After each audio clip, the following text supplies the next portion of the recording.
नमस्कार, आप देख रहे हैं निष्पक्ष खबर। मैं हूं प्रशांत त्यागी।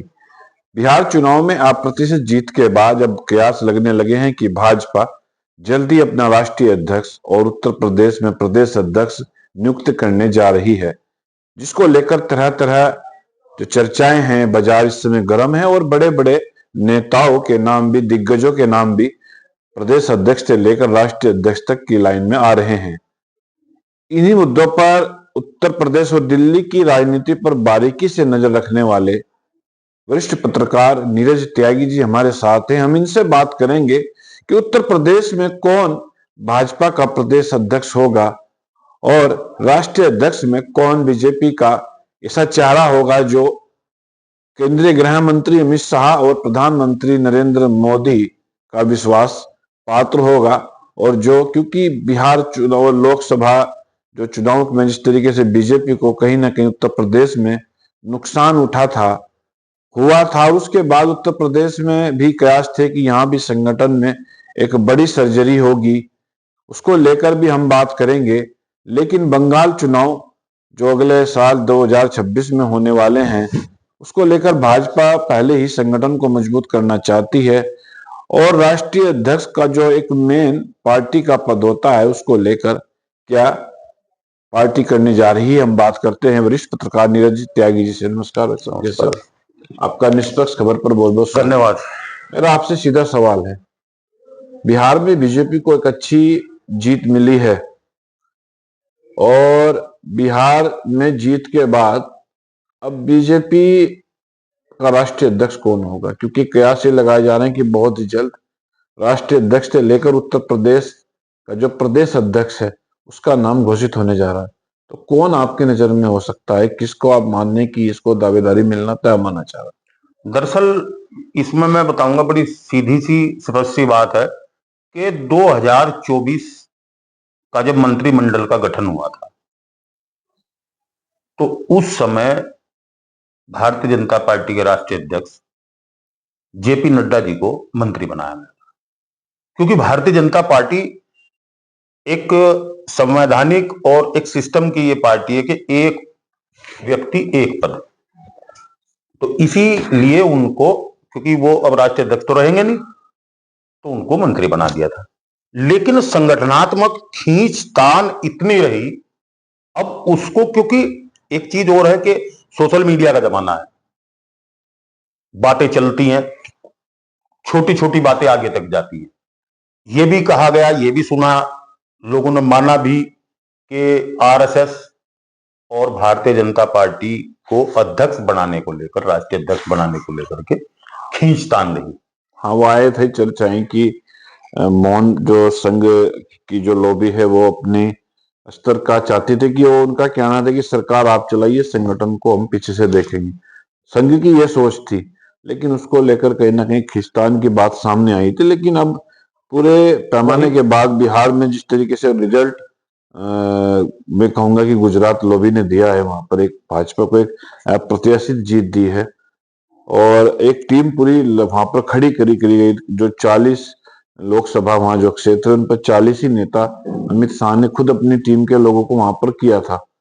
तो अब राष्ट्रीय अध्यक्ष कौन, किसको आप मानते हैं? नहीं, इसमें बिल्कुल मैं वही राष्ट्रीय अध्यक्ष की बात कर रहा था। एक बहुत पुराना भारतीय जनता पार्टी का चेहरा है संजय जोशी, जो ये मानिए 2012-13 में भारतीय जनता पार्टी का पर्याय होते थे संजय जोशी, प्रवीण भाई तोगड़िया।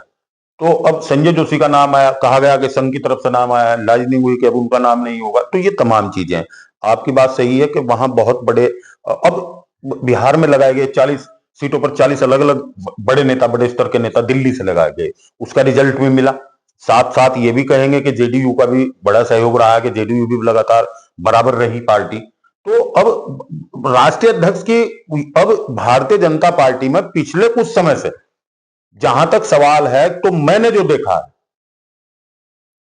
वो ये देखा है कि जिसको तय कर दिया, जो लॉबी हावी रही, जो भी लॉबी संगठन में हावी रही, उसने जो दिल्ली से तय कर दिया वो हो गया।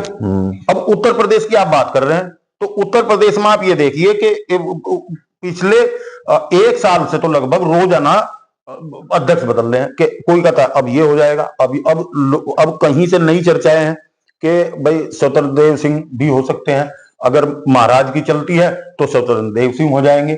और स्वतंत्र देव सिंह एक बीच का नेता भी है जिसपर सभी लोग सहमत भी हो सकते हैं, लेकिन पिछले 2 साल से लगातार अध्यक्ष बनाने स्वतंत्र देव सिंह का नाम, हर बार अगर 2 नाम आते हैं तो एक नाम स्वतंत्र देव सिंह का होता है, वो दूसरा नाम कोई भी हो जाता है। कभी स्वामी प्रसाद मौर्य जी हो जाते हैं, कभी कोई केशव प्रसाद मौर्य केशव प्रसाद मौर्य जी हो जाते हैं, कभी कोई और चेहरा आ जाता है, लेकिन स्वतंत्र देव सिंह एक नाम, 2 में से एक नाम जुड़ा है। लेकिन मेरा आपसे यही है कि स्वतंत्र देव सिंह पर अगर हम लेके आते हैं, हालांकि वो पुराने नेता है और संगठन के पुराने नेता हैं, प्रदेश अध्यक्ष रहे हैं, काफी अच्छा संगठनात्मक उनको अनुभव भी है, लेकिन बात यही आ रही है कि कहीं ना कहीं जो केशव प्रसाद मौर्य बड़ा जो बीजेपी का उत्तर प्रदेश में फेस माना जाता है मुख्यमंत्री के बाद। हालांकि केशव प्रसाद मौर्य दिल्ली की जो गुजरात जो लॉबी है, मुख्यमंत्री प्रधानमंत्री नरेंद्र मोदी और अमित शाह के बड़े करीबी नेता, तो कहीं ऐसा हो सकता है कि भाई केशव प्रसाद मौर्य उनके सामने खड़े हो कि भाई नहीं, इसको मत दीजिएगा, क्योंकि वो मुख्यमंत्री के भी साथ स्वतंत्र देव सिंह देखे जाते हैं। तो दिल्ली कहीं ना कहीं ये नहीं चाहेगी कि भाई इसको जिम्मेदारी दें हम, ये फिर नुकसान। नहीं, वो आपकी बात सही है। अब आप देखिए केशव प्रसाद मौर्य की अब राजनीतिक पॉलिटिकल हैसियत का अंदाजा पार्टी में, मतलब पार्टी में व्यक्तित्व का अंदाजा इस बात से लगाया जा सकता है कि विधानसभा चुनाव हारने के बाद उनको डिप्टी सीएम बनाया गया था। वो विधानसभा चुनाव हार गए थे और अब विधानसभा चुनाव हार वो खुद हारे हैं और उन्हें बिहार का जो प्रभारी बनाया गया। आप देखिए बड़ी चीज है, उत्तर प्रदेश में लीडरशिप की अगर बात करते हैं, वो उत्तर प्रदेश में भी उनसे बड़े लीडर बैठे हैं जो सीनियरिटी का आधार कहीं भी माना जाता है परिवार में। लेकिन उनका पार्टी में कद इतना बड़ा है कि वो चुनाव हारने के बाद डिप्टी सीएम बन जाते हैं। बीच में चर्चा थी, आप मान लीजिए जुलाई जून के लास्ट जुलाई में चर्चा थी कि अगले जो प्रदेश अध्यक्ष होंगे वो केशव मौर्य होंगे। लेकिन मेरे जो सुनने में आया, जो हमारे सूत्र बता रहे हैं त्यागी जी की, है कि केशव प्रसाद मौर्य दिल्ली से यह आश्वासन चाहते हैं कि जो प्रदेश अध्यक्ष हो वो उनकी लॉबी का हो और वो अपने स्तर से उसको बनाए। नाम आ रहा है ब्रजेश पाठक का भी कि ब्रजेश पाठक को बना दीजिए प्रदेश अध्यक्ष, पीछे से हम इनको सपोर्ट करेंगे। तो कितनी इसमें सच्चाई है? नहीं, इसमें सुनो, ना तो कोई सपोर्ट करेगा, यहाँ की राजनीति बिल्कुल अलग है। मैं आपको ये बता दूं कि अगर दिल्ली अपने स्तर से काम करेगी तो बीएल वर्मा जी भी हो सकते हैं प्रदेश अध्यक्ष। बीएल वर्मा भी प्रदेश अध्यक्ष हो सकते हैं, क्योंकि अभी मैं आपको 15 दिन पहले एक बात बताऊंगा। प्रदेश अध्यक्ष भूपेंद्र चौधरी जी आए थे बिजनौर, वहां किसी कार्यकर्ता, किसी पदाधिकारी ने कहा कि मेरा टर्नओवर बढ़ा दीजिए। उन्होंने कहा भाई हमारा ही टर्नओवर पूरा हो लिया, अब तो हमारा ही कार्यकाल पूरा हो रहा जा रहा है। इसलिए इस संभावना से अभी तक इनकार नहीं किया जाता था कि भूपेंद्र चौधरी को रिपीट कर दिया जाएगा, अभी तक थी संभावना। लेकिन अब पिछले कुछ दिनों से खींचतान के बीच ये नजर आ रहा है कि प्रदेश अध्यक्ष कोई दूसरा होगा, रिपीट नहीं होंगे। जहां तक सवाल जो आपने कहा केशव प्रसाद मौर्य का, ये बात किसी से नहीं छुपी है। केशव प्रसाद मौर्य और हमारे मुख्यमंत्री योगी जी के बीच 36 का आंकड़ा सर्वविदित है। ये सोशल मीडिया से लेकर के राजनीतिक प्लेटफॉर्म में सभी जगह ये बिल्कुल निश्चित रूप से, तो महाराज के अगर चले गए निश्चित रूप से नहीं चाहेंगे कि केशव प्रसाद, क्योंकि केशव प्रसाद मौर्य जी 27 के चुनाव को लेकर के इंटरनल जो हमारे सूत्रों का कहना है कि उनका मानना यह है कि अगर योगी जी की ऐसे ही सरकार चलती रही तो जनता के बीच इसका मैसेज बड़ा खराब जा रहा है।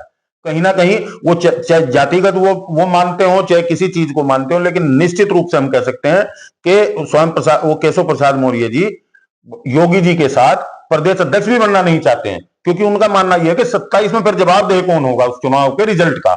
ये एक बड़ी बात मैं आपको अंदर की बात बता रहा हूं कि केशव मौर्य जी इस बात को लेकर भी प्रदेश अध्यक्ष हो सकता है नहीं उन्होंने अस्वीकार किया हो, तो इसीलिए क्या हो गया कि महाराज के साथ वो प्रदेश अध्यक्ष नहीं रहना चाहते।